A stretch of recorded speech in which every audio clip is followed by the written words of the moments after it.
진혁 동무, 우리 탈북하자고요. 동계올림픽 경기장에서.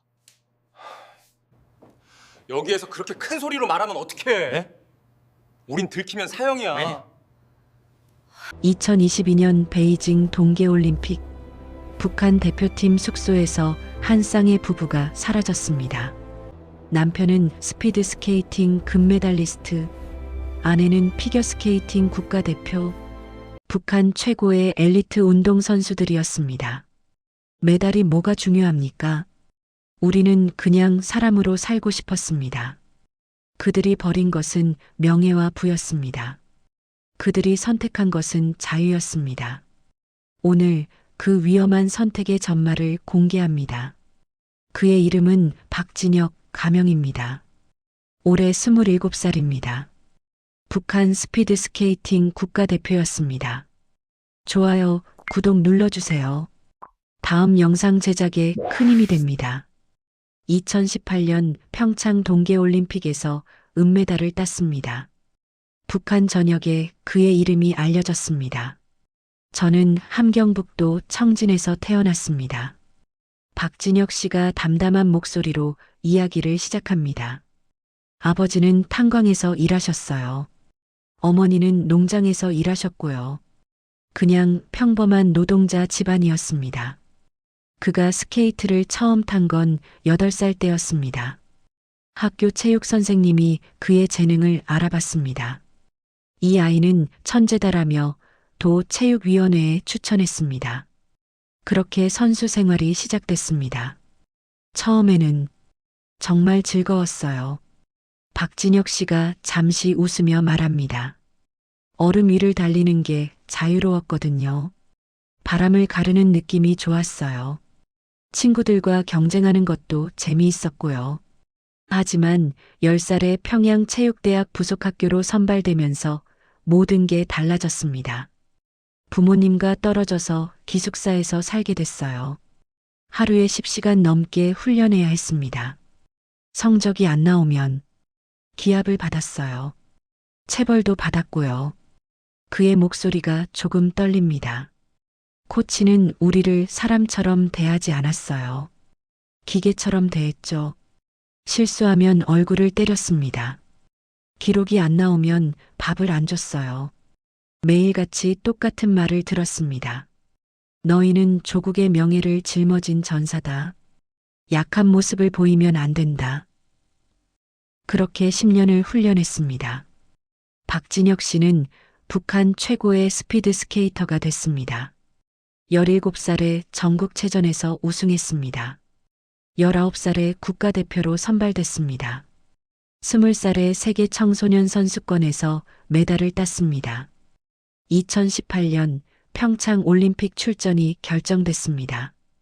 기쁘기보다는 두려웠어요. 박진혁 씨가 솔직하게 고백합니다. 메달을 못 따면 어떻게 되나 싶었어요. 조국을 실망시키면 처벌받는다는 걸 알고 있었거든요. 그 압박감이 너무 컸습니다. 평창 올림픽 남자 1500m 결승. 그는 은메달을 땄습니다. 결승선을 통과하는 순간 기쁨보다는 안도감이 들었어요. 아, 이제 살았구나 하는 생각이었죠. 솔직히 말하면 메달을 못 땄으면 북한으로 못 돌아갔을 수도 있었어요. 북한으로 돌아간 그는 영웅이 됐습니다. 김정은이 직접 만나줬습니다. 공훈 훈장을 받았습니다. 평양 중심부의 아파트를 배정받았습니다. 인민의 영웅이라는 칭호를 얻었습니다. 이제 또 다른 주인공 이야기입니다. 그의 아내 최수진, 역시 가명입니다. 올해 25살입니다. 피겨스케이팅 선수였습니다. 박진혁 씨보다 2년 늦게 국가대표가 됐습니다. 우아한 연기로 북한 내에서 인기가 많았습니다. 빙상 위의 꽃이라고 불렸습니다. 저는 평양에서 태어났어요. 최수진 씨가 조용히 말합니다. 아버지는 인민군 대저였어요. 어머니는 당 간부였고요. 다른 집보다는 형편이 괜찮은 편이었죠. 그녀가 피겨스케이팅을 시작한 건 6살 때였습니다. 어머니가 TV에서 피겨스케이팅을 보여주셨어요. 너무 아름다웠어요. 저도 저렇게 되고 싶다고 말했더니 어머니가 체육학교에 등록시켜 주셨어요. 최수진 씨도 혹독한 훈련을 받았습니다. 하루에 6시간 넘게 얼음 위에서 연습했어요. 점프를 수백 번 반복했죠. 실수하면 코치가 화를 냈어요. 스케이트화를 던지기도 했고요. 하지만 그녀는 포기하지 않았습니다. 그래도 저는 피겨를 사랑했어요. 얼음 위에서 춤출 때만큼은 자유로웠거든요. 음악과 하나가 되는 느낌. 그게 좋았어요. 그게 저를 버티게 했습니다. 두 사람이 처음 만난 건 2019년입니다. 평양 체육대학 훈련장이었습니다. 박진혁 씨는 올림픽 메달리스트로 후배들을 지도하고 있었습니다. 최수진 씨는 국가대표 신입으로 훈련 중이었습니다. 첫인상은 무서웠어요. 최수진 씨가 웃으며 말합니다. 선배님이 너무 진지하고 엄격해 보였어요. 말도 별로 안 하셨고요. 다가가기 어려운 분위기였죠. 하지만 박진혁 씨는 달랐다고 합니다. 첫눈에 반했어요. 그가 수줍게 웃습니다. 그녀가 얼음 위에서 연기하는 모습이 너무 아름다웠어요. 진지하게 훈련하는 모습도 멋있었고요. 꼭 알고 싶다는 생각이 들었습니다. 몇 달 동안 훈련장에서 스쳐 지나가기만 했습니다. 어느 날 박진혁 씨가 용기를 냈습니다. 점프 착지 기술이 좋으시네요. 혹시 도움이 필요하면 말씀하세요. 어색한 멘트였습니다. 최수진 씨는 감사합니다. 선배님이라고 답했습니다. 그렇게 조금씩 가까워졌습니다. 북한에서는 연애가 쉽지 않았어요. 박진혁 씨가 설명합니다. 특히 국가대표 선수들은 연애를 하면 안 됐어요. 오직 훈련에만 집중해야 했죠. 결혼도 당의 허락을 받아야 했고요. 하지만 두 사람은 몰래 만남을 이어갔습니다. 훈련이 끝난 후 몇 분씩 대화를 나눴습니다. 가끔 훈련장 밖 공원에서 산책을 했습니다. 서로에게 점점 빠져들었습니다. 그와 함께 있을 때만 진짜 제가 되는 것 같았어요. 최수진 씨가 말합니다. 운동선수가 아니라 그냥 한 명의 여자로 대해줬어요. 제 이야기를 들어줬고요. 이해해줬습니다. 1년 후 박진혁 씨는 결혼을 결심했습니다. 상부에 보고해야 했습니다. 올림픽 메달리스트와 국가대표 선수의 결혼이라서 당에서 크게 환영했어요. 체육 엘리트 부부의 탄생이라며 선전에도 이용했죠. 2020년 두 사람은 결혼했습니다. 평양 인민문화궁전에서 성대한 결혼식이 열렸습니다. 체육성 간부들이 참석했습니다. 국영 TV에도 방송됐습니다. 금메달 커플이라고 불렸습니다. 결혼 초기는 행복했어요. 최수진 씨가 잠시 행복했던 기억을 떠올립니다. 평양 중심부 아파트에서 살았어요. 배급도 많이 받았고요. 다른 사람들보다 훨씬 좋은 대우를 받았죠. 하지만 그 행복은 오래가지 못했습니다. 2021년부터 상황이 달라지기 시작했습니다. 코로나19로 북한이 완전히 봉쇄됐습니다.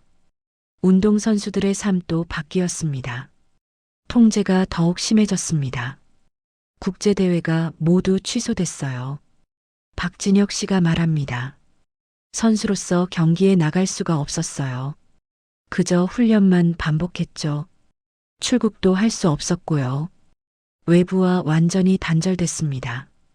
더 심각한 건 사상 교육이 강화됐다는 점입니다. 매일 3시간씩 김정은 교실을 암송해야 했어요. 자아 비판 시간도 늘어났고요. 조금이라도 불만을 표현하면 즉시 보고됐습니다. 그때부터 두 사람은 생각하기 시작했습니다. 이렇게 사는 게 정말 행복한 건가? 최수진 씨가 조용히 말합니다. 우리는 진짜 자유로운 건가? 메달과 명예가 다인가? 그런 의문이 들기 시작했어요. 두 사람의 마음속에 작은 균열이 생기기 시작했습니다. 그 균열은 점점 커져갔습니다. 그리고 마침내 돌이킬 수 없는 결심으로 이어졌습니다. 2021년 가을, 박진혁 씨와 최수진 씨의 삶에 작은 사건이 일어났습니다. 그것은 우연히 본 한 장의 사진에서 시작됐습니다. 박진혁 씨는 체육성 회의에 참석했습니다. 회의가 끝나고 잠시 쉬는 시간이었습니다. 그가 화장실에 가려다 우연히 한 방을 지나갔습니다. 간부들만 볼 수 있는 자료실이었어요. 박진혁 씨가 설명합니다. 문이 열려 있길래 들어가 봤죠. 거기에 외국 잡지들이 쌓여 있었어요. 그 잡지에는 2018년 평창 올림픽 사진들이 실려 있었습니다. 제가 경기하는 모습도 있었어요. 그런데 더 눈길을 끈 건 관중석 사진이었습니다. 박진혁 씨가 잠시 말을 멈춥니다. 한국 사람들이 자유롭게 웃고 있었어요. 응원하고 즐기는 모습이었죠. 너무 인상적이었습니다. 그는 그 사진을 한참 동안 바라봤습니다. 그들의 얼굴에는 진짜 행복이 보였어요. 억지로 만든 미소가 아니었습니다. 자발적인 기쁨이었죠. 북한의 응원단과는 완전히 달랐습니다. 우리 응원단은 조직적이에요. 통제되어 있죠. 하지만 남한 사람들은 각자 자유롭게 응원했어요. 그게 충격이었습니다. 그날 밤 집에 돌아온 박진혁 씨는 아내에게 조심스럽게 말을 꺼냈습니다. 여보, 평창 올림픽 때 남한이 어땠는지 기억나요? 최수진 씨가 고개를 끄덕였습니다. 물론이죠. 시설도 좋았고요. 사람들도 친절했어요. 박진혁 씨가 다시 물었습니다. 그때 우리가 본 게 진짜 남한의 모습일까요? 최수진 씨는 잠시 침묵했습니다. 그러다 조용히 말했습니다. 선배님, 무슨 생각하시는 거예요? 그런 질문은 위험해요. 박진혁 씨가 고개를 끄덕였습니다. 알아요. 위험하죠. 하지만 궁금하지 않나요? 진짜 세상이 어떤지. 최수진 씨도 작은 목소리로 인정했습니다. 사실 저도 궁금했어요. 그 대화 이후 두 사람은 조금씩 금지된 생각을 하기 시작했습니다. 하지만 말로 표현하기에는 너무 위험했습니다. 서로의 눈빛으로만 확인할 뿐이었습니다. 2021년 12월 충격적인 사건이 일어났습니다. 박진혁 씨의 후배 한 명이 탈북을 시도하다가 붙잡혔습니다. 그는 스피드 스케이팅 국가대표 후보였습니다. 그 후배는 저보다 5살 어렸어요. 박진혁 씨가 안타까운 표정을 짓습니다. 재능이 뛰어난 선수였죠. 하지만 훈련 중에 부상을 당했어요. 회복이 안 됐고요. 그래서 국가대표에서 탈락했습니다. 평양에서도 쫓겨났어요. 절망한 후배는 탈북을 시도했습니다. 하지만 국경에서 붙잡혔습니다. 공개 재판이 열렸어요. 박진혁 씨의 목소리가 낮아집니다. 우리 체육인들은 모두 참석해야 했습니다. 본보기로 삼기 위한 거였죠. 재판장에서 판결이 내려졌습니다. 조국을 배신한 반역자에게는 죽음만이 있다. 박진혁 씨와 최수진 씨는 그 광경을 지켜봐야 했습니다. 후배는 눈물을 흘리며 용서를 빌었어요. 하지만 소용없었습니다. 처형 직전 그 후배가 군중을 향해 외쳤습니다. 나는 후회하지 않는다. 이 지옥에서 벗어나려 했을 뿐이다. 그 마지막 외침은 박진혁 씨와 최수진 씨의 가슴에 깊이 박혔습니다. 그날 밤 두 사람은 잠을 이룰 수 없었습니다. 우리도 언젠가 저렇게 될 수 있다. 그런 생각이 들었습니다. 동시에 다른 생각도 들었습니다. 그래도 탈출을 시도할 가치가 있을까? 최수진 씨가 떨리는 목소리로 말했습니다. 여보, 우리 만약에 말이에요. 만약에 기회가 있다면 박진혁 씨는 재빨리 아내의 입을 막았습니다. 천장을 가리켰습니다. 도청장치가 있을 수 있다는 뜻이었습니다. 두 사람은 화장실로 갔습니다. 물소리를 크게 틀어놓고 속삭였습니다. 우리 진지하게 생각해봐요. 박진혁 씨가 말했습니다. 여기서 평생을 살 건지 아니면 최수진 씨가 대답했습니다. 무서워요. 하지만 더 무서운 건 이대로 사는 거예요. 2022년 1월 북한 올림픽위원회에서 중대 발표를 했습니다. 베이징 동계올림픽 참가를 결정했다는 것이었습니다. 박진혁 씨와 최수진 씨 모두 대표팀에 선발됐습니다. 그 순간 우리는 서로를 바라봤어요. 박진혁 씨가 말합니다. 말하지 않아도 알 수 있었죠. 이것이 우리의 기회라는 걸. 하지만 베이징 올림픽은 평창과 달랐습니다. 코로나 때문에 격리가 심했어요. 선수촌 밖으로 나갈 수가 없었죠. 보이부 요원들도 함께 갔어요. 24시간 감시받았습니다. 탈출은 거의 불가능해 보였습니다. 하지만 우리는 포기할 수 없었어요. 최수진 씨가 말합니다. 어떻게든 방법을 찾아야 했죠. 출국 전 두 사람은 마지막 준비를 했습니다. 작은 USB를 숨겼어요. 박진혁 씨가 설명합니다. 거기에 북한 체육계의 비리와 학대 기록을 담았죠. 증거로 사용하려고 했습니다. 부모님께는 아무 말도 하지 못했습니다. 말하면 부모님도 위험해져요. 최수진 씨가 눈물을 글썽입니다. 우리도 감시받을 거고요. 차라리 모르는 게 나았어요. 2022년 2월 3일 북한 선수단은 베이징으로 출발했습니다. 비행기 안에서 박진혁 씨는 창밖을 바라봤습니다. 이것이 북한 땅을 보는 마지막 일 수도 있다. 그런 생각이 들었습니다. 베이징에 도착한 첫날부터 감시가 시작됐습니다. 보이부 요원 3명이 우리를 따라다녔어요. 화장실 갈 때도 문 앞에서 기다렸죠. 통화도 감청당했습니다. 하지만 두 사람은 기회를 노렸습니다. 언제, 어떻게 탈출할지 눈빛으로만 소통했어요. 말로는 절대 꺼내지 않았죠. 보이부를 속여야 했으니까요. 올림픽 개막식 날이었습니다. 두 사람은 경기장에서 다른 나라 선수들을 봤습니다. 그들은 너무 자유로워 보였어요. 박진혁 씨가 말합니다. 웃고 떠들고 사진 찍고요. 자유를 만끽하는 모습이 부러웠습니다. 그때 두 사람은 확신했습니다. 우리는 반드시 여기서 벗어나야 한다. 최수진 씨가 단호하게 말합니다. 이번이 아니면 평생 기회가 없을 거라고 생각했어요. 경기 일정이 시작됐습니다. 박진혁 씨는 남자 1500m에 출전했습니다. 경기에 집중해야 했어요. 하지만 머릿속으로는 탈출 계획만 생각했죠. 결과는 7위였습니다. 메달을 못 딴 게 오히려 다행이었어요. 메달을 땄으면 더 주목받았을 거예요. 탈출이 더 어려웠을 겁니다. 최수진 씨도 피겨스케이팅 여자 싱글에 출전했습니다.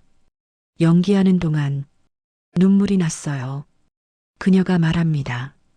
이것이 마지막 연기일 수도 있다는 생각에 모든 걸 쏟아부었어요. 그녀의 연기는 감동적이었습니다. 하지만 점수는 높지 않았습니다. 12위로 마감했습니다. 메달권 받기라 실망스러워 보였죠. 하지만 사실 마음속으로는 안도했어요. 경기가 끝나고 선수촌으로 돌아왔습니다. 보이부 요원이 다가왔습니다. 성적이 좋지 않았다. 돌아가면 자아 비판을 해야 할 것이다. 두 사람은 알겠습니다라고 대답했습니다. 그날 밤 두 사람은 마지막 계획을 세웠습니다. 3일 후 폐회식 날이 우리의 날입니다. 박진혁 씨가 속삭였습니다. 최수진 씨가 고개를 끄덕였습니다. 함께 가는 거죠? 물론이죠. 당신 없이는 의미가 없어요. 박진혁 씨가 대답했습니다. 함께 가든 함께 죽든 우리는 하나예요. 폐회식 이틀 전이었습니다. 박진혁 씨는 화장실에서 우연히 한국 선수단을 마주쳤습니다. 한국어로 실례합니다라고 말하며 지나갔어요. 그 선수는 웃으며 괜찮습니다라고 답했죠. 그 짧은 순간이었지만 한국 사람의 따뜻함을 느꼈습니다. 적대국 선수인데도 자연스럽게 대해줬어요. 그게 북한과의 차이였습니다.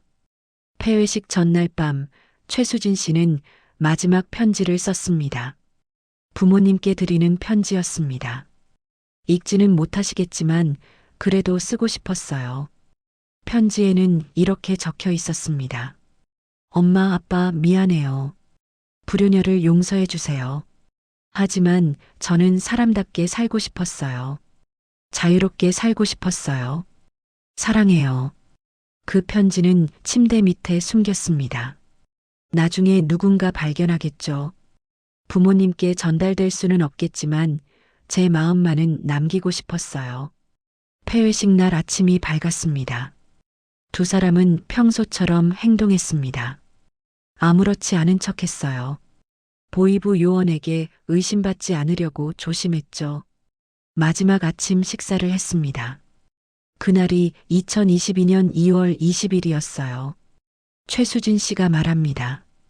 우리 인생이 바뀌는 날이었죠.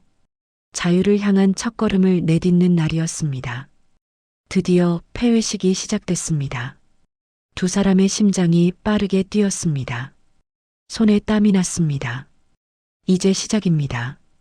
돌아올 수 없는 선택의 순간이 다가왔습니다. 2022년 2월 20일 오후 2시 베이징 선수촌의 북한 선수단 숙소. 박진혁 씨와 최수진 씨의 가슴은 마치 북소리처럼 요란하게 뛰고 있었습니다.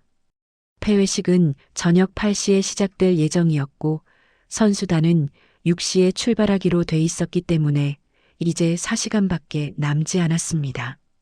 그날 오후가 제일 길게 느껴졌습니다. 박진혁 씨가 당시를 회상하며 말합니다. 방 안에 시계가 있었는데 자꾸만 시계를 쳐다봤어요. 그런데 볼 때마다 겨우 5분밖에 안 지났더라고요. 1분 1초가 마치 1시간처럼 느껴졌습니다. 오후 3시 북한 선수단 전체가 큰 회의실에 모였고 단장이 엄숙한 표정으로 앞에 섰습니다. 오늘 폐회식이 끝나면 내일 아침 일찍 평양으로 돌아간다. 비행기는 오전 9시에 출발할 예정이니 8시까지 공항에 도착해야 한다. 단장이 말을 이었습니다. 폐회식 때도 우리 공화국의 위신을 지켜야 한다. 단정한 복장으로 나가고 절대로 다른 나라 선수들과 개인적으로 접촉하지 마라. 특히 남조선 선수들을 조심해라. 보이부 요원이 날카로운 목소리로 덧붙였습니다. 폐회식이 끝나면 즉시 선수촌으로 복귀한다. 한 명도 빠짐없이 점호할 것이다. 만약 제 시간에 돌아오지 않으면 그것은 곧 조국에 대한 배신으로 간주될 것이며 본인은 물론 가족까지 엄중한 처벌을 받게 될 것이다. 선수들이 일제히 큰 소리로 대답했습니다. 박진혁 씨와 최수진 씨도 다른 선수들과 함께 큰 소리로 대답했지만 두 사람은 서로를 쳐다보지 않았습니다. 회의가 끝나고 박진혁 씨는 화장실로 향했고 주머니 깊숙이 숨겨뒀던 작은 메모지를 꺼냈습니다. 8시 30분 화장실. 단 6글자였지만 그 안에는 두 사람의 운명이 걸려 있었습니다. 오후 4시쯤 박진혁 씨는 복도를 걷다가 최수진 씨와 마주쳤고 둘은 아무렇지 않은 듯 스쳐 지나갔지만 그 짧은 순간에 박진혁 씨는 메모지를 최수진 씨의 손에 쥐어줬습니다. 그때 심장이 터질 것 같았어요. 최수진 씨가 당시를 떠올리며 말합니다. 뒤에서 누가 보지 않았을까? 감시 카메라에 찍히지 않았을까? 온갖 생각이 다 들었습니다. 오후 6시 정각 선수들이 버스에 탑승했고 보이부 요원 3명도 함께 탔습니다. 박진혁 씨와 최수진 씨는 일부러 떨어져 앉았습니다. 버스가 출발하자 베이징 시내의 풍경이 창밖으로 스쳐 지나갔습니다. 고층 빌딩들 사이로 네온 사인이 반짝이고 있었고 거리에는 자유롭게 걸어 다니는 사람들이 보였습니다. 오후 7시 국립경기장에 도착했습니다. 거대한 강철 구조물로 만들어진 경기장은 밤하늘을 배경으로 장엄하게 서 있었습니다. 선수들은 대기실로 이동했고 북한 선수단은 한쪽 구석의 작은 공간에 모여 있었습니다. 보위부 요원들이 선수들을 빙 둘러싸고 서 있었습니다. 오후 8시 정각 폐회식이 시작됐습니다. 폭죽이 터지고 음악이 울려 퍼졌으며 세계 각국 선수들이 차례대로 입장하기 시작했습니다. 박진혁 씨와 최수진 씨는 대열 중간쯤에 섰고 서로 5m 정도 떨어져 있었지만 같은 생각을 하고 있다는 걸 알 수 있었습니다. 경기장으로 들어서자 8만 명의 관중이 함성을 질렀고 카메라 플래시가 사방에서 터졌습니다. 이게 마지막이다. 최수진 씨는 걸으면서 생각했습니다. 부모님이 평양에서 보고 계실까? 제 얼굴을 마지막으로 보고 계실까? 오후 8시 28분 박진혁 씨는 심호흡을 한번 크게 하고 보위부 요원에게 다가갔습니다. 동무, 화장실에 좀 다녀오겠습니다. 배가 아픕니다. 요원이 날카로운 눈빛으로 쳐다봤습니다. 지금 폐회식 중인데 왜 화장실에 가려고 하나? 아까부터 계속 배가 아팠는데 참았거든요. 이제는 더 이상 참을 수가 없습니다. 요원은 잠시 고민하다가 고개를 끄덕였습니다. 빨리 다녀와라. 5분 안에. 30초 후 최수진 씨도 손을 들었고 다른 보위부 요원에게 다가가 말했습니다. 저도 화장실에 가야 할 것 같은데요. 요원이 인상을 찌푸렸습니다. 너도? 방금 전에 박진혁 동무도 화장실 간다고 갔는데 둘 다 화장실이야? 여자는 좀 다릅니다. 급하게 볼 일이 있어서요. 요원은 한숨을 쉬었습니다. 빨리 다녀와. 10분 안에. 오후 8시 32분 박진혁 씨가 먼저 비상구 근처에 도착했습니다. 비상구 표시가 보였고 초록색 불빛이 희미하게 켜져 있었습니다.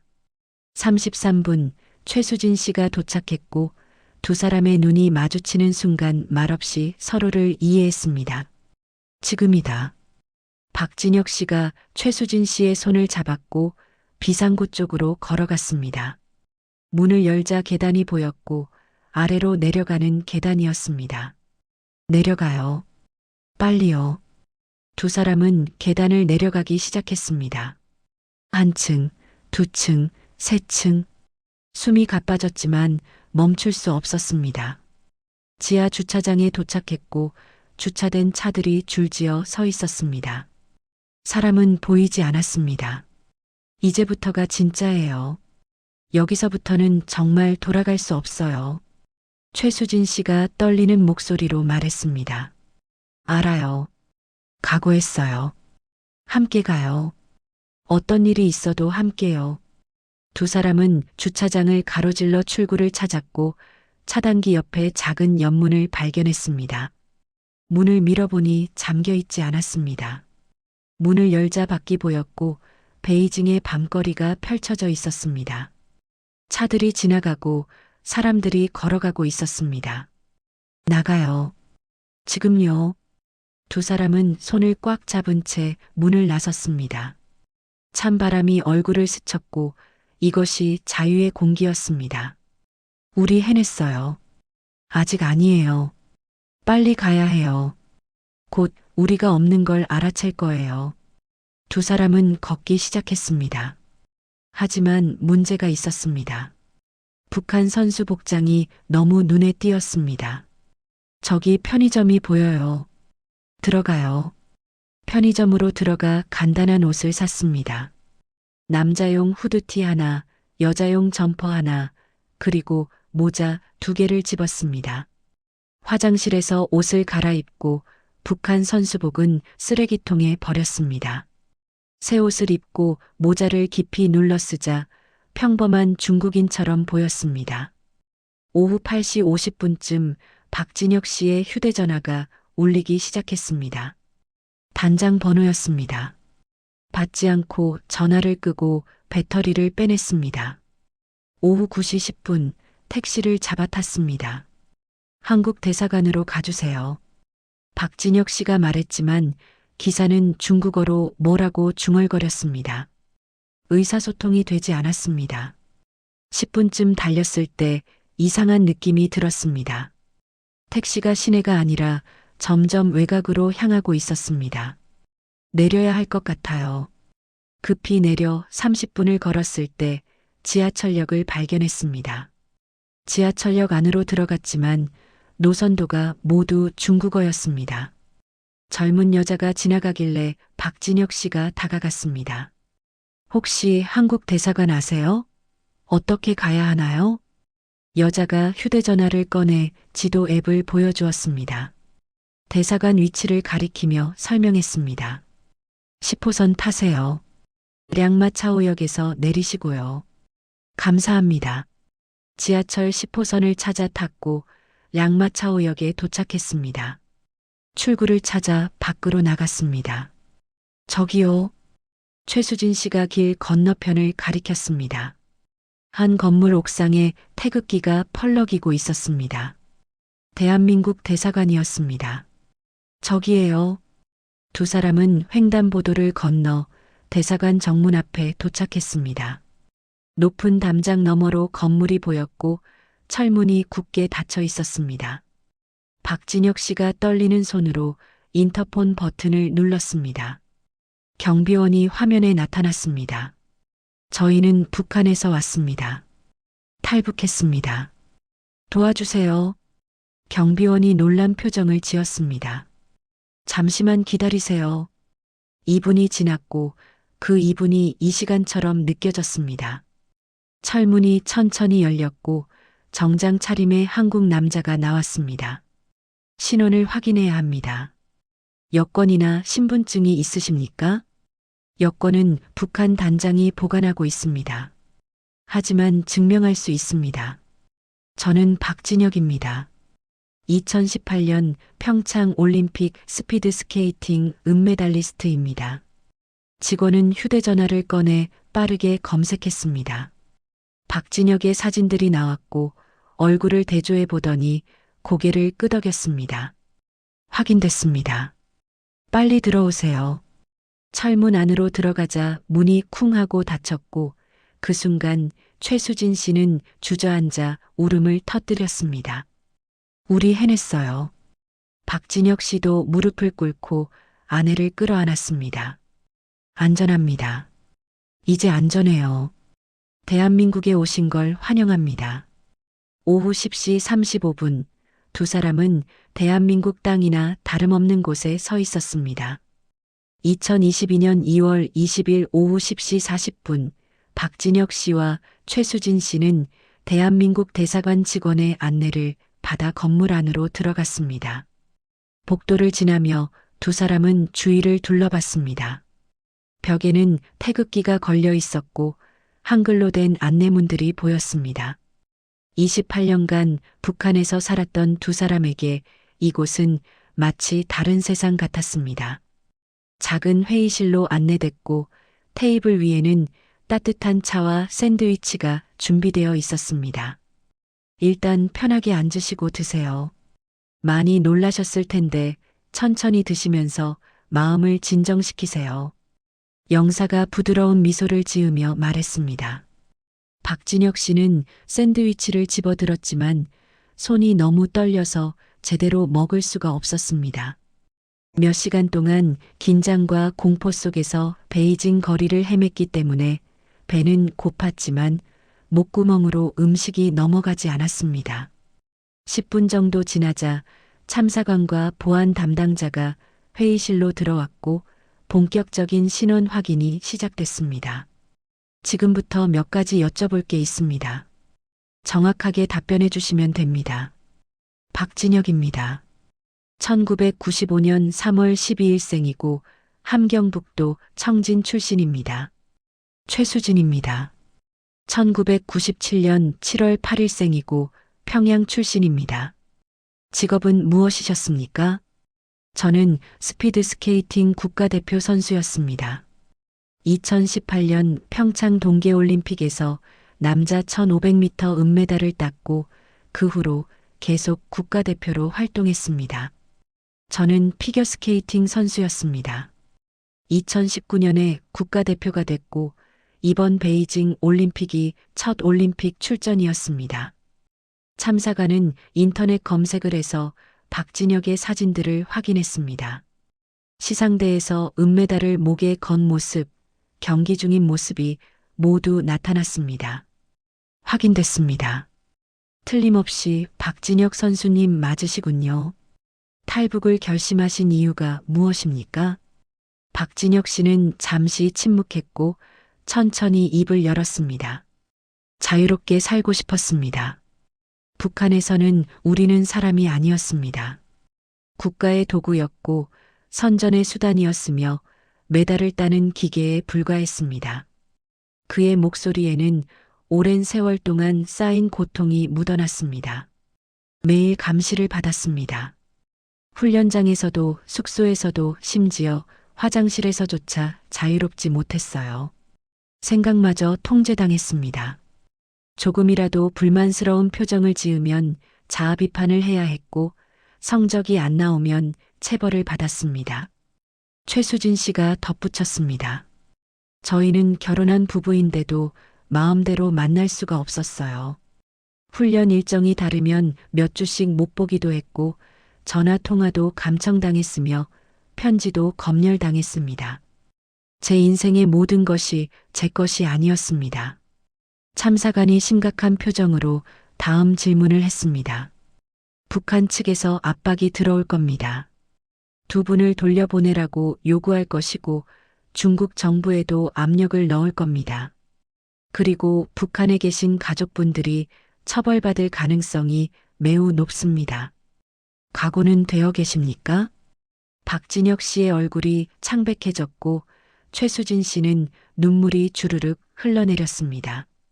그게 제일 괴롭습니다. 부모님이 어떻게 되실지, 동생은 어떻게 될지 생각하면 미칠 것 같습니다. 하지만 그렇다고 해서 우리가 그곳에 남아있으면 결국 우리도 죽고 가족들도 고통받는 건 마찬가지였을 겁니다. 오후 11시 20분 대사관 직원이 두 사람을 내부 숙소로 안내했습니다. 오늘은 여기서 푹 쉬세요. 내일 아침에 다시 이야기 나누도록 하겠습니다.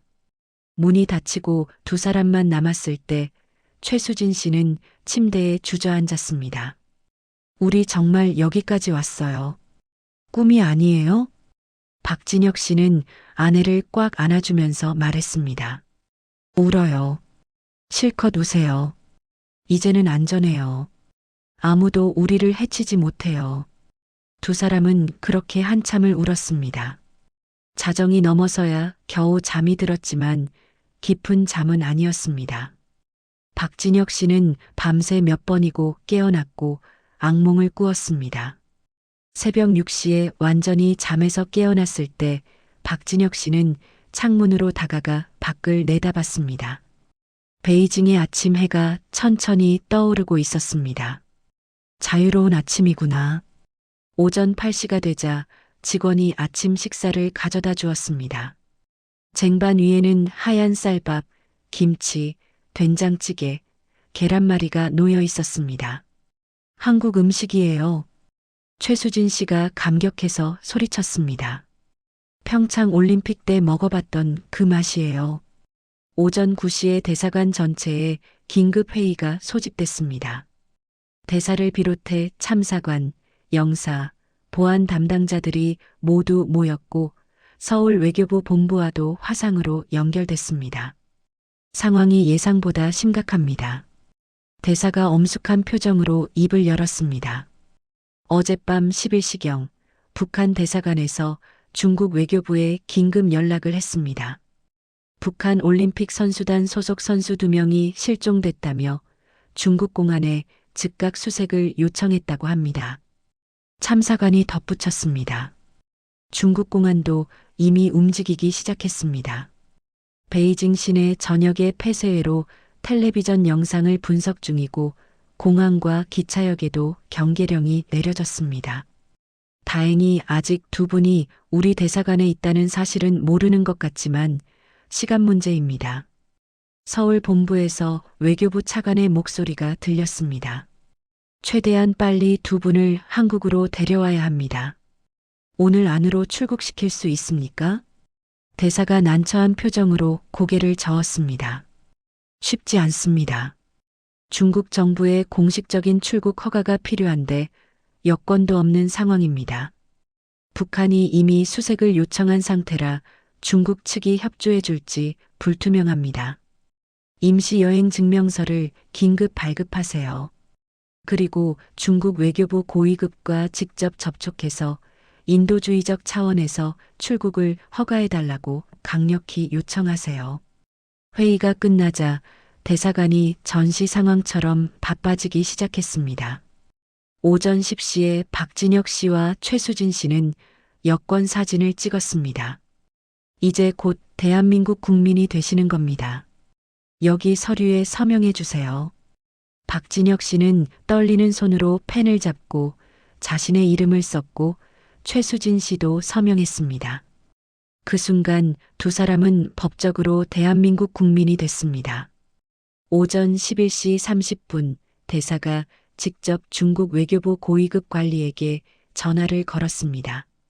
통화가 20분 넘게 이어졌지만 대사의 얼굴에는 좌절감이 역력했습니다. 중국 측이 난색을 표하고 있습니다. 북한과의 우호 관계를 고려해야 한다고 하면서 섣불리 결정할 수 없다는 입장입니다. 오후 1시 북한 대사관에서 공식 항해 서한이 팩스로 날아왔습니다. 조선민주주의인민공화국 국민 박진혁과 최수진 2명을 남조선 괴뢰 측이 불법으로 억류하고 있다. 즉각 우리 국민을 인도할 것을 요구한다. 대한민국 대사관도 즉각 답변 서한을 보냈습니다. 억류가 아니라 자발적으로 보호를 요청한 것이다. 대한민국 헌법에 따라 북한 주민도 대한민국의 국민이며 이들의 의사를 존중하여 보호하는 것은 당연한 의무이다. 긴장감이 고조되는 가운데 오후 3시 박진혁 씨와 최수진 씨는 방 안에서 불안하게 기다리고 있었습니다. 우리 정말 여기서 나갈 수 있을까요? 최수진 씨가 불안한 목소리로 물었습니다. 나갈 수 있을 거예요. 대한민국이 우리를 지켜줄 거예요. 오후 5시 상황의 돌파구가 열렸습니다. 서울에서 외교부 고위급 인사가 긴급히 베이징으로 날아왔고 중국 외교부와 직접 대면 협상에 들어갔습니다. 협상은 3시간 동안 이어졌습니다. 오후 8시 드디어 협상이 타결됐습니다. 중국 정부가 출국을 허가했습니다. 대사가 박진혁 씨와 최수진 씨가 있는 방으로 달려왔습니다. 내일 아침 첫 비행기로 인천으로 가실 수 있습니다. 두 사람은 서로를 끌어안으며 울기 시작했습니다. 해냈어요. 정말 해냈어요. 다음 날 새벽 5시 두 사람은 대사관을 출발했습니다. 검은색 승용차를 타고 베이징 공항으로 향했습니다. 오전 7시 50분 비행기가 이륙했습니다. 베이징 땅에서 떠올랐습니다. 우리 진짜 했어요. 이 시간 후 인천국제공항이 보였습니다. 비행기가 착륙하는 순간 두 사람은 서로를 끌어안고 울었습니다. 대한민국에 오신 것을 환영합니다. 28년간 북한에서 살았던 두 사람의 새로운 삶이 시작됐습니다. 2022년 2월 22일 오전 10시 15분 인천국제공항. 박진혁 씨와 최수진 씨는 비행기에서 내려 특별 통로로 안내됐습니다. 일반 승객들과 섞이지 않도록 따로 마련된 통로였고 통일부 직원 2명이 기다리고 있었습니다. 먼 길 오시느라 고생 많으셨습니다. 대한민국에 오신 것을 진심으로 환영합니다. 직원이 악수를 청하며 따뜻하게 말했습니다. 박진혁 씨는 그 손을 잡는 순간 눈물이 쏟아질 것 같았지만 꾹 참았습니다. 최수진 씨는 이미 눈물을 흘리고 있었습니다. 감사합니다. 정말 감사합니다. 두 사람은 작은 회의실로 안내됐고 간단한 신원 확인과 건강 검진을 받았습니다.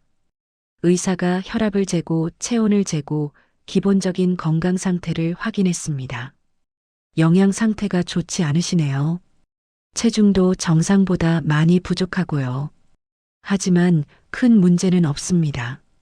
앞으로 잘 드시고 쉬시면 회복되실 겁니다.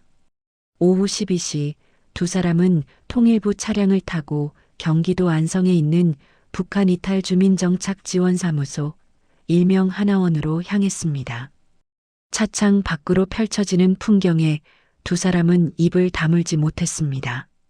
넓은 고속도로, 끊임없이 달리는 자동차들, 거대한 아파트 단지들, 화려한 간판들이 눈에 들어왔습니다. 이게 다 진짜예요? 최수진 씨가 창밖을 보며 중얼거렸습니다. 평창 올림픽 때도 봤지만 그때는 제대로 볼 수가 없었어요. 항상 감시받았고 보위부가 따라다녔으니까요. 이렇게 자유롭게 보는 건 처음이에요. 오후 2시 하나원에 도착했습니다. 담당 상담사가 두 사람을 맞이했고 앞으로 12주 동안 이곳에서 생활하게 될 거라고 설명했습니다. 여기서 대한민국 사회에 적응하는 데 필요한 교육을 받으시게 됩니다. 한국의 법과 제도, 경제 시스템, 생활 방식 등을 배우시고요. 걱정하지 마세요. 천천히 배우시면 됩니다. 두 사람에게는 각자 작은 방이 배정됐습니다. 침대, 책상, 옷장이 있는 깔끔한 방이었고 화장실도 딸려 있었습니다. 여기가 우리 방이에요? 최수진 씨가 믿을 수 없다는 표정으로 물었습니다. 북한에서는 국가대표 선수였는데도 4인 1실이었거든요. 개인 방은 처음이에요. 저녁 6시 첫 식사 시간이었습니다. 식당에는 이미 다른 북한 이탈 주민들이 모여 있었고 박진혁 씨와 최수진 씨가 들어서자 모두 관심 있게 쳐다봤습니다. 식판에는 밥, 국, 반찬 여러 가지가 담겨 있었습니다. 제육볶음, 계란말이, 김치, 나물, 그리고 과일까지 있었습니다. 이렇게 많이 먹어도 돼요? 박진혁 씨가 직원에게 조심스럽게 물었습니다. 당연하죠. 더 드시고 싶으면 더 가져가셔도 됩니다. 두 사람은 식사를 하며 눈물을 흘렸습니다. 자유롭게 먹을 수 있다는 것, 배불리 먹을 수 있다는 것이 너무나 감사했습니다. 다음 날부터 본격적인 교육이 시작됐습니다. 첫 수업은 한국의 화폐와 금융 시스템에 대한 것이었습니다. 강사가 실제 돈을 보여주며 설명했습니다. 이게 10,000원권입니다. 이걸로 뭘 살 수 있냐면요. 편의점에서 도시락 하나 정도 살 수 있습니다. 박진혁 씨가 손을 들었습니다. 편의점이 뭔가요? 아, 편의점은 24시간 열려있는 작은 가게인데요. 언제든지 가서 음식이나 생필품을 살 수 있습니다. 24시간이요? 밤에도 열려 있어요? 네, 새벽 3시에도 가서 라면을 사 먹을 수 있습니다. 최수진 씨가 놀란 표정으로 물었습니다. 허락을 받지 않아도 되나요? 밤에 외출해도 괜찮은 건가요? 물론이죠. 여기는 자유니까요. 아무 때나 나가셔도 됩니다. 두 번째 수업은 대중교통 이용법이었습니다. 강사가 교통카드를 보여주며 설명했습니다. 이 카드에 돈을 충전해서 버스나 지하철을 탈 수 있습니다. 요금은 자동으로 빠져나가고요. 실습으로 실제 지하철역을 방문했습니다. 하나원 근처의 작은 역이었지만 박진혁 씨와 최수진 씨에게는 모든 게 신기했습니다. 이렇게 깨끗해요? 북한 지하철은 낡고 어두웠는데 최수진 씨가 놀라서 말했습니다.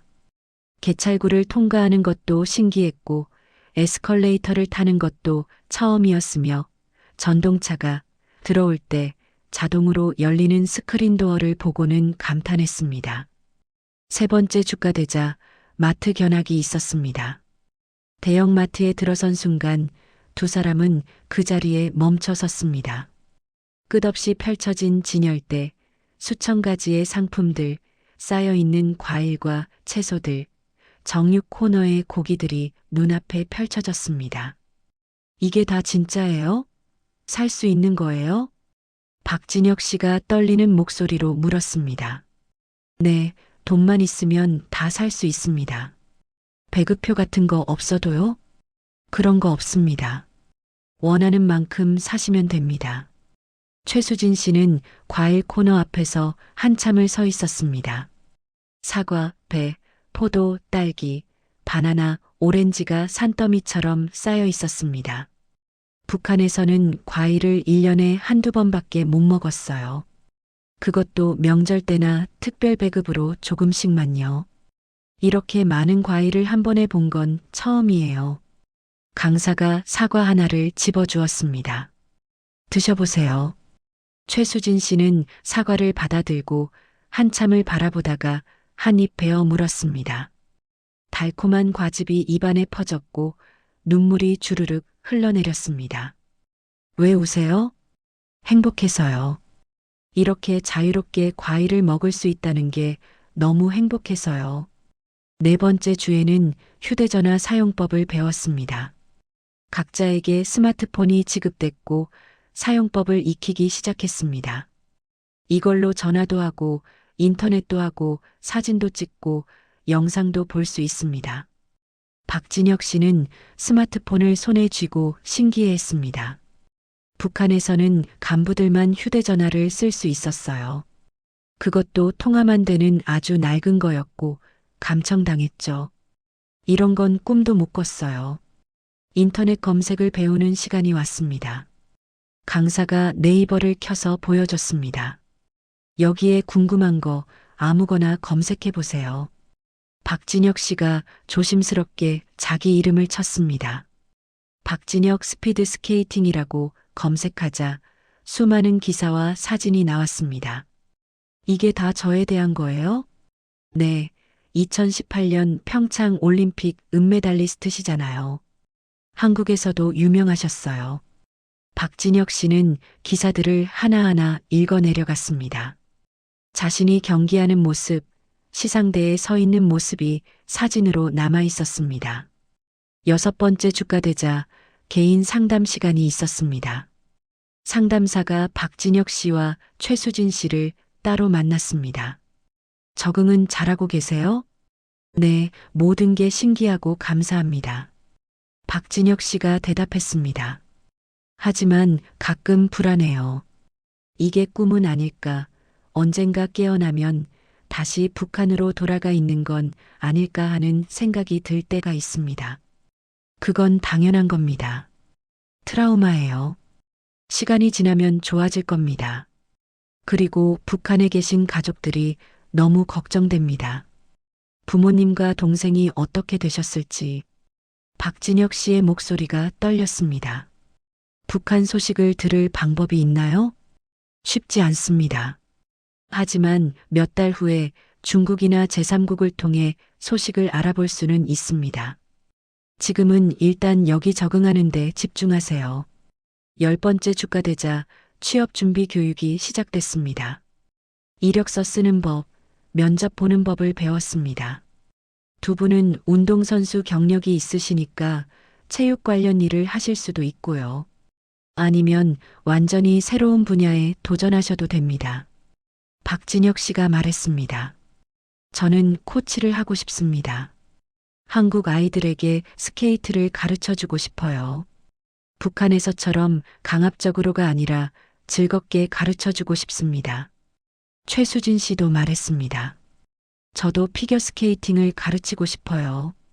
그리고 언젠가는 북한 체육계의 실상을 세상에 알리고 싶습니다. 12주가 지나고 드디어 수료식 날이 왔습니다. 두 사람은 수료증을 받았고 이제 진짜 세상으로 나갈 준비가 됐습니다. 앞으로 어떻게 사실 건가요? 상담사가 물었습니다. 자유롭게 살 겁니다.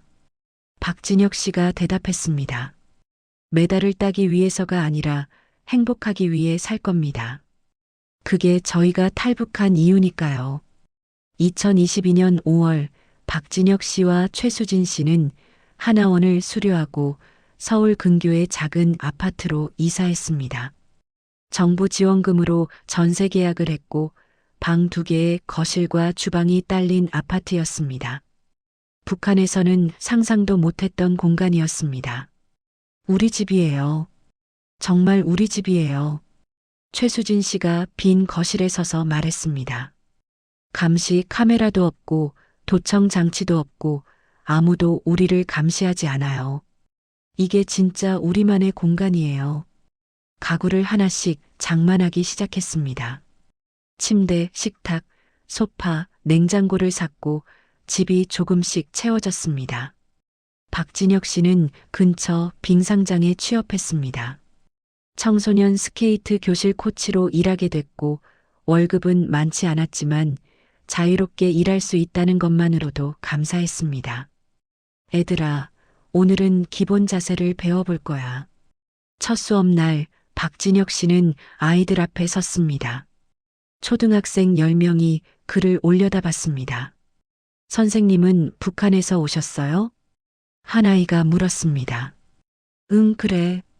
선생님은 북한에서 스케이트 선수였어. 올림픽 나가셨어요? 응, 평창 올림픽에서 은메달 땄어. 우와. 아이들이 감탄했습니다. 박진혁 씨는 아이들에게 스케이트를 가르치며 행복했습니다. 북한에서처럼 때리거나 욕하지 않았고 아이들이 실수해도 격려했으며 칭찬했습니다. 잘했어. 다음엔 더 잘할 수 있을 거야. 아이들이 웃으며 다시 도전했습니다. 이게 진짜 교육이구나. 박진혁 씨는 생각했습니다. 공포가 아니라 격려로 가르치는 거구나. 최수진 씨는 피겨스케이팅 학원에서 보조 강사로 일하기 시작했습니다. 어린 여자아이들에게 기본 동작을 가르쳤고 아이들은 그녀를 좋아했습니다. 선생님, 점프 어떻게 해요? 자, 선생님이 보여줄게. 이렇게 하는 거야. 최수진 씨가 얼음 위에서 가볍게 점프를 시연했습니다. 아이들이 박수를 쳤습니다. 우와, 선생님 진짜 잘하세요. 일을 마치고 집으로 돌아오는 길, 두 사람은 손을 잡고 걸었습니다. 오늘 아이들이 정말 귀여웠어요. 최수진 씨가 말했습니다. 북한에서는 아이들도 무서운 표정이었는데 여기 아이들은 항상 웃어요. 그게 자유의 차이인 것 같아. 박진혁 씨가 대답했습니다. 하지만 적응이 항상 쉬운 건 아니었습니다. 어느 날 마트에서 장을 보다가 박진혁 씨는 갑자기 숨이 막혔습니다. 너무 많은 선택지가 있었고 어떤 걸 사야 할지 몰랐으며 혼란스러웠습니다. 라면만 해도 수십 종류가 있어요. 북한에서는 선택지가 없었는데 여기는 너무 많아서 오히려 힘들어요. 최수진 씨에게 말했습니다. 밤에 악몽을 꾸는 일도 잦았습니다. 보이부가 쫓아오는 꿈, 다시 북한으로 끌려가는 꿈을 꾸고 소리를 지르며 깨어났습니다. 괜찮아요. 꿈이었어요. 우리는 안전해요. 최수진 씨가 남편을 안아주며 말했습니다. 2022년 7월 중요한 소식이 들어왔습니다. 통일부 담당자가 전화를 걸어왔고 북한에 있는 가족들에 대한 정보를 입수했다고 했습니다. 내일 사무실로 오실 수 있으세요? 직접 말씀드리는 게 좋을 것 같습니다. 다음 날 두 사람은 통일부 사무실로 갔습니다. 긴장된 표정으로 담당자 앞에 앉았습니다. 먼저 박진혁 씨 가족부터 말씀드리겠습니다. 담당자가 서류를 펼쳤습니다. 아버님과 어머님은 평양에서 쫓겨나 함경북도 산골 마을로 추방됐습니다. 탄광촌이라고 하더군요. 생활이 매우 어렵다고 합니다. 박진혁 씨의 얼굴이 창백해졌습니다. 동생분은 군에 강제 징집됐습니다. 원래 대학생이었는데 제적당하고 군으로 보내졌다고 합니다. 제 잘못입니다. 다 제 잘못이에요. 박진혁 씨가 고개를 떨구며 말했습니다. 최수진 씨 가족은 상황이 조금 다릅니다. 담당자가 최수진 씨를 보며 말했습니다. 아버님은 군에서 강제 전역당하셨고 당적도 박탈당하셨습니다. 어머님도 당에서 쫓겨나셨고요. 하지만 평양에는 그대로 계신다고 합니다. 다만 감시 대상으로 지정됐다고 하더군요. 최수진 씨는 눈물을 흘렸습니다. 부모님이 평생 쌓아온 게 다 무너진 거잖아요. 제 때문에. 자책하지 마세요. 담당자가 말했습니다. 두 분이 잘못한 게 아닙니다. 북한 체제가 잘못된 겁니다. 그리고 한 가지 더 말씀드릴 게 있습니다. 담당자가 다른 서류를 꺼냈습니다. 중국에 있는 브로커를 통해 가족들에게 돈을 보낼 수 있습니다. 많은 금액은 아니지만 생활에 도움이 될 겁니다. 원하시면 주선해 드릴 수 있습니다. 정말요? 박진혁 씨가 눈을 빛냈습니다. 네, 물론 위험은 있습니다. 들키면 가족들이 더 처벌받을 수 있고요. 하지만 조심스럽게 하면 가능합니다. 하겠습니다. 꼭 하고 싶습니다. 두 사람은 매달 번 돈에서 조금씩 모아 가족들에게 보내기 시작했습니다. 많지 않은 돈이었지만 북한에서는 큰 도움이 될 거라고 생각했습니다. 2022년 9월 박진혁 씨는 처음으로 언론 인터뷰를 했습니다. 한 방송국에서 탈북 운동선수의 이야기를 다루고 싶다고 연락이 왔고 고민 끝에 수락했습니다. 북한 체육계의 실상을 알려야 합니다. 아직도 그곳에는 수많은 선수들이 고통받고 있어요. 카메라 앞에서 박진혁 씨가 말했습니다.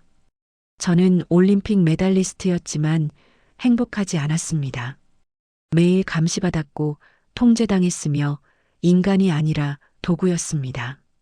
메달을 따면 영웅 대접을 받지만 성적이 안 나오면 버려집니다. 그는 북한 체육계의 비리, 선수들에 대한 학대, 도핑 강요, 성폭력 문제까지 낱낱이 폭로했습니다. 코치들은 선수를 때렸습니다. 성적이 안 나오면 밥을 주지 않았고요. 여자 선수들은 성폭력에 시달렸지만 신고할 곳이 없었습니다. 인터뷰가 방송되자 큰 반향을 일으켰습니다. 사람들은 충격을 받았고 북한 체육계의 어두운 면을 알게 됐습니다. 하지만 북한은 즉각 반발했습니다. 북한 매체는 박진혁을 배신자, 거짓말쟁이라고 비난했고 그는 조국의 은혜를 저버린 반역자라고 보도했습니다. 신경 쓰지 마세요. 최수진 씨가 남편을 위로했습니다. 우리가 진실을 말한 거예요. 그게 중요해요. 2022년 11월 탈북 1년이 다가왔습니다. 두 사람은 처음 대사관 철문을 통과했던 그날을 기억하며 조용히 저녁을 먹었습니다. 1년 전 이맘때 우리는 베이징에 있었죠. 최수진 씨가 말했습니다. 무섭고 떨렸지만 용기를 냈어요. 그리고 여기까지 왔고요. 후회해요? 박진혁 씨가 물었습니다. 아니요. 단 한 번도 후회한 적 없어요. 당신은요? 저도요. 가족들에게 미안하지만 이게 맞는 선택이었어요. 두 사람은 손을 맞잡았습니다. 앞으로 우리 어떻게 살까요? 자유롭게 살아요. 우리가 원하는 대로 행복하게. 창밖으로 서울의 야경이 보였습니다. 수많은 불빛이 반짝이고 있었고 그 불빛 하나하나가 자유를 누리는 사람들이었습니다. 이제 박진혁 씨와 최수진 씨도 그 불빛 중 하나가 됐습니다.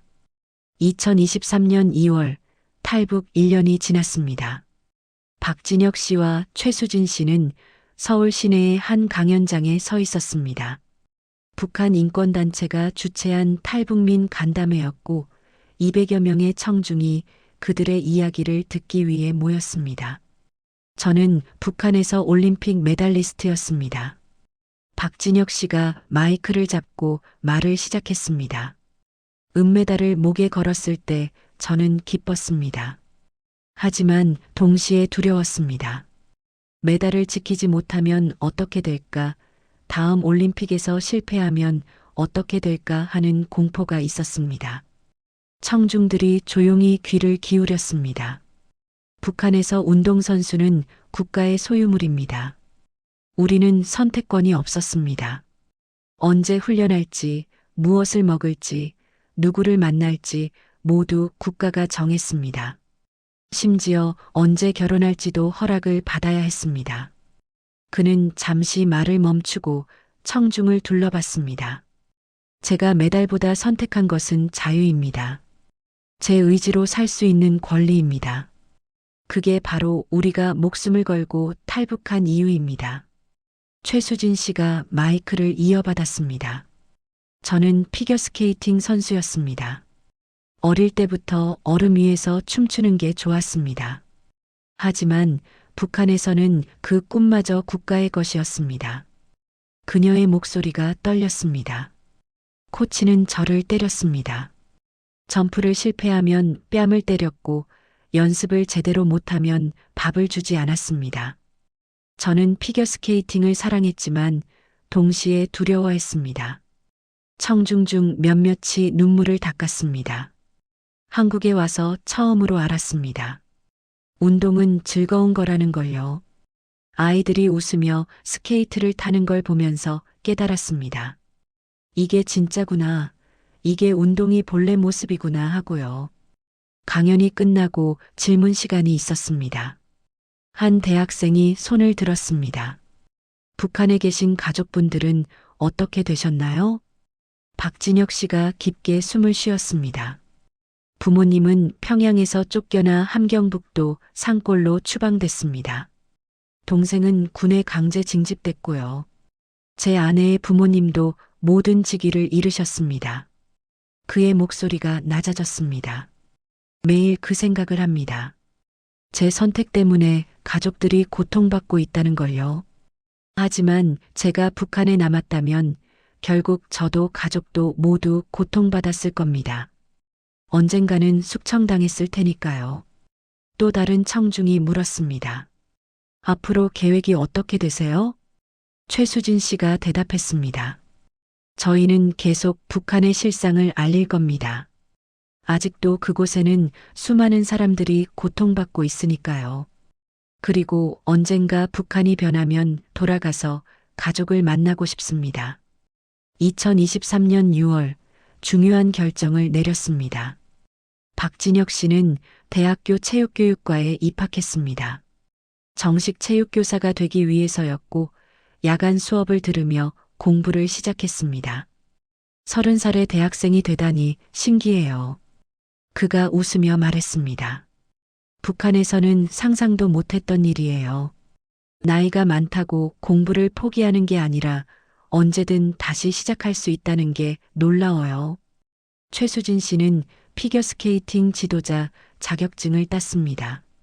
정식 코치가 되기 위한 과정이었고 열심히 공부했으며 시험에 합격했습니다. 이제 정식으로 아이들을 가르칠 수 있어요. 그녀가 자격증을 들고 말했습니다. 북한에서는 자격증 같은 거 없었어요. 국가대표였으니까 그냥 가르쳤죠.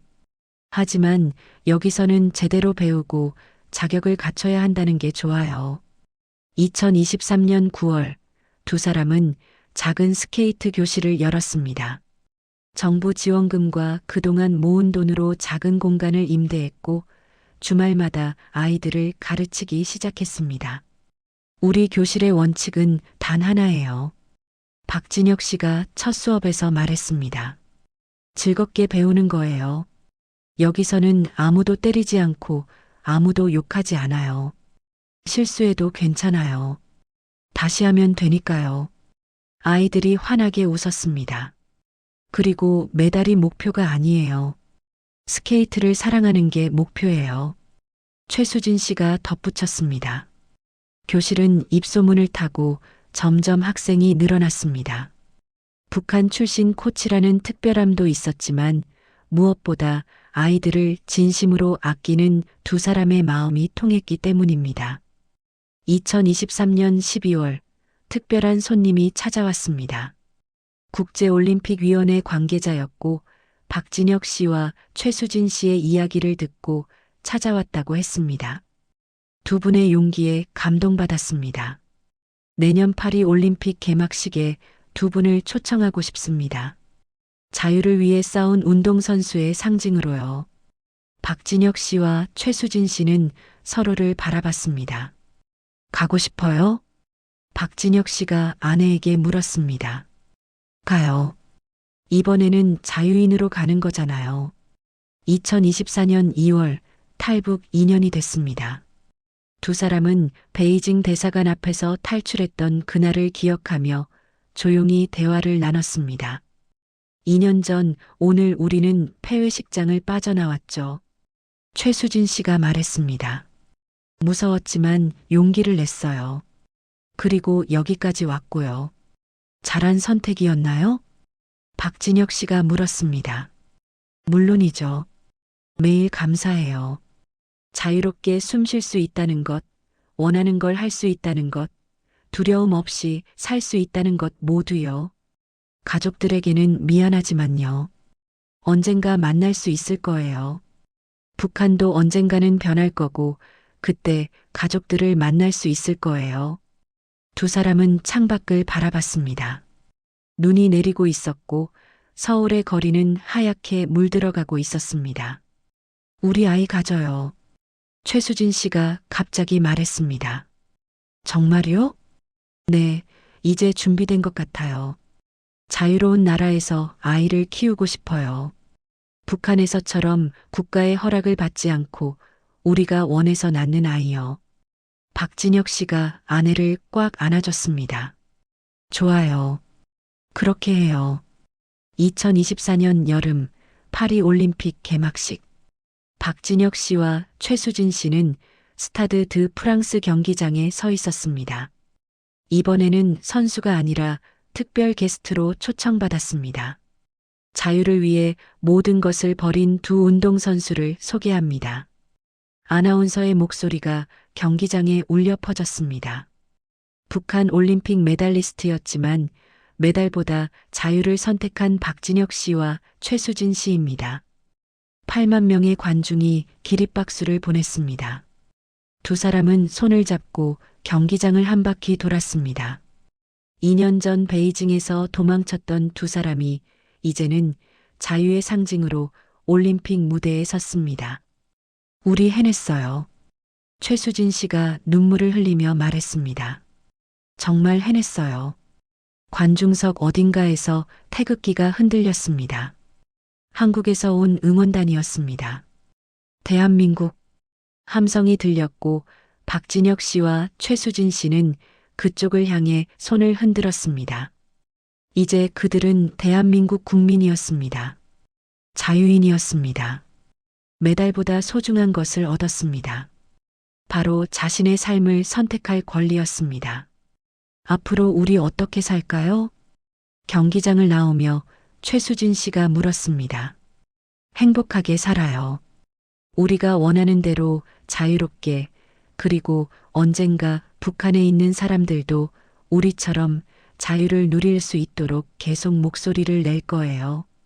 두 사람은 파리의 밤거리를 걸었습니다. 에펠탑이 반짝이고 있었고 자유의 공기가 그들을 감싸고 있었습니다. 28년간 북한에서 살았던 두 사람의 새로운 인생이 계속되고 있었습니다. 박진혁 씨와 최수진 씨의 이야기는 계속됩니다. 두 사람은 지금도 한국에서 아이들에게 스케이트를 가르치며 살고 있고 북한의 실상을 알리는 활동도 계속하고 있습니다. 그들이 전하고 싶은 메시지는 단순합니다. 자유는 공짜가 아닙니다. 하지만 그 무엇보다 소중합니다. 아직도 북한에는 수많은 사람들이 자유를 꿈꾸며 살고 있습니다. 언젠가 그들도 박진혁 씨와 최수진 씨처럼 자유를 찾을 수 있기를 희망합니다.